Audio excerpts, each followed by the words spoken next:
Behind the dials, but good evening and thank you for having me here.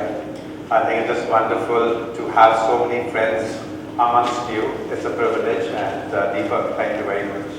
Each time he comes up and he says that, hey, you have so many years of experience, come and talk. I don't come here as any professor. I come here as a student of this industry. I want to basically learn from you. I want to share a little bit of my thoughts that I have learned over a period of time, and that's my main reason why I wanted to stay back, spend a little bit more time with you all, and hopefully I get to learn. It's interesting that Deepak touched upon a very critical component, and it's one of those rare components that's happening in our country where people are enjoying 88% increase. You know, sometime back, about 2 years back, if somebody told me those numbers, I wouldn't have had any surprise. But in 2013, to get 88% increase in an industry is a phenomenon. At the same time, Anwar touched upon that the PC penetration still continues to be low. He's a nice man, and he continued to give us a glimmer of hope that with everything falling in place, sooner than later, IT industry will see that success. So why is it that when we stand in that cusp, we look at this long phases, the euphoria of 2 years back, maybe 3 years back, seems to be diminishing.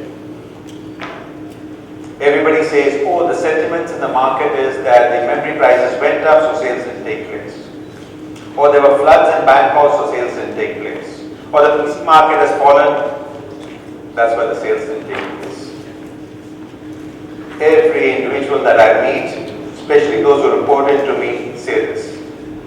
Every person who I meet as colleagues in the marketplace and I ask them how they're doing, they say we do very well. There's a contradiction somewhere. And it's bound to happen as a contradiction because, ladies and gentlemen, if you look at it, whether it's a successful person who distinguishes himself or herself from the people who are languishing, or an organization that is really doing well versus the lagging or dying off, there's something they do different. They obviously do something which is opposite. Let me elevate this a little bit more. If you really look at it, any inspiring leader, any successful company, they talk in a language where why comes first, followed by how, and then finally what they do.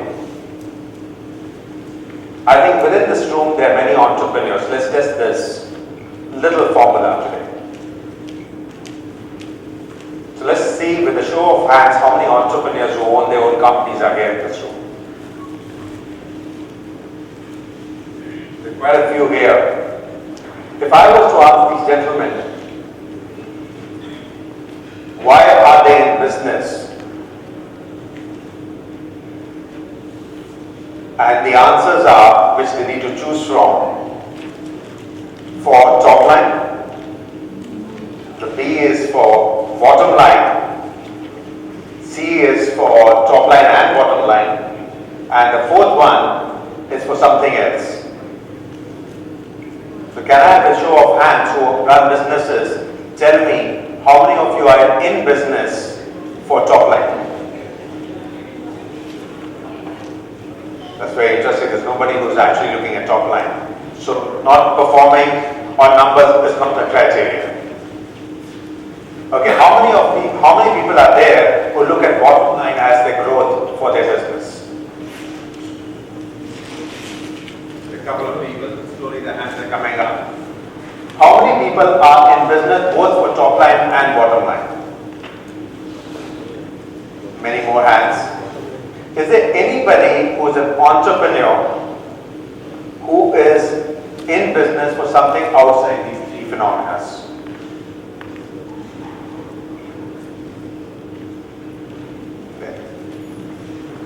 So he's one of those rare ones who is actually in business not for the top line, not for the bottom line, because technically he is challenging the status quo So instead of looking at what you are in business for, which is just a matrix, he's actually talking about why he's in a business and trying to figure out how he can serve the community. Since the lady was nice and she spoke about NVIDIA and stand on the stage, without wanting to sell NVIDIA to you, let me take a small example. We're about 20 years old. We came into existence in 1993 with one dream, that we will focus all our energies on visual computing. If you want to be in visual computing and you want to light up all the displays, you've got to figure out where are the displays. In that era of 93, most displays were available on PCs. But when you want to do a business which is bent on PCs, you've got to talk to two really solid players who define the PC era. My friend here from Microsoft and Intel, who describes the x86 architecture. Together, a couple of times in a year, they get together and they state that if you want to be a part of this ecosystem, you've got to adhere to certain specifications. Very valid, you know. If you want to participate in any architecture, you've got to adhere to an architecture. Otherwise, you can't have confusion around it. And said the same thing, let's build a framework. So everybody who will not become part of the framework will have to adhere to certain guidelines. But when you adhere to the guidelines and you have to play within that scope, what happens in the x86 environment and the Microsoft environment, you can adhere to it, but you still need to go and sell your technology to somebody who's assembling the larger portion of it. So you need to go to the OEMs. So you have to say, sir, I meet all the specification, my technology is the finest, and I have done enough innovation on it to make it the best. Will you buy it? Because they have several people to buy it from, and they need to sell that product to the end customer. They say, yes, I want the best, but almost at no cost. Now these two paradigms clash. And here was NVIDIA in 1993 wanting to be in the PC marketplace and trying to make sure that they first survive, then they prosper, and then hopefully can make an impact in the business. How do you do that? That you innovate, spend all your energies on R&D. You don't get anything paid for it, and yet you need to survive. And by the way, this was not enough. We were the last of our kinds to enter that market. We were not the first ones. With all those odds, the leadership of this company looked at why first. Why are we in this business? Who will benefit from visual computing? Yes, we will work on the x86 platform, on Windows, but why are we in the business of visual computing?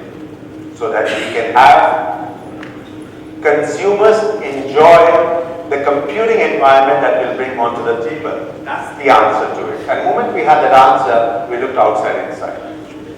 We went and figured out there was a market which was consistent of gamers who were willing to use the PC platform, which was fundamentally a productivity tool platform, and they were happy to use that platform for gaming. We worked with the developers because developers were used to consoles. We brought them engines so that their own productivity and creativity could increase, because visual computing gave them the advantage of bringing science and art together. It gave them an open platform where they could enjoy developing and it could reach more masses. So what we did was that we created volumes, and we ended up not depending upon which version of the Microsoft operating system and which processor and when we introduced our products. Now our graphics solutions were available when a new game was coming. Each time a more powerful game came in, we introduced a higher end graphic cards, and people enjoyed that. Now, just to cut the long story short, that's how we continue to grow into the professional side of the market and then to the server side of the market. And the net result is that in an industry where PCs are down, the markets are down, some are down 6%, some are 10% down, we have ended up increasing our bottom line for the last quarters 2 percentage points each quarter. Now everybody tells me that you're from the PC world. And everybody says that the PC world, the business is slow. But here's a company which is increasing because it had the audacity to answer why. And then we figured out how to do it. And the what part became that the gamers, the professional designers, the creative people, the professional discovery people, the researchers, they embraced it. Now, if I had conversed the story and gone to, let's say, a scientist or to a designer and said, hey, by the way, why don't you buy my computer because I do this for you? They wouldn't have got connected. That's why my humble submission to all of you is, first discover why are we in the business. Except for the gentleman here, everybody fell for this trick which said, I'm here for a top line or bottom line. Both of those are matrices of your work. That's not the reason why you are in the business. And if that is true, then we all got to look at it from the why factor. Yes, e-commerce is around you. And yes, you should embrace it. And yes, it will give you difficulties. And yes, there will be solutions found. And yes, there will be prosperity. However, if you continue to look at it from your angle and keep measuring it, then there's a very limited chance that we will succeed. With that, ladies and gentlemen, I come to one thought that has been coming into my mind pretty much since the time Deepak and Anwar were talking about. And this from Albert Einstein. He said, any intelligent fool can compound the problem, increase the size of the problem, and can make it violent. However, it takes a genius and a dash of luck to make it simplified and convenient. With that thought, I leave you tonight. Have a great time and I look forward to seeing some of you. Thank you very much.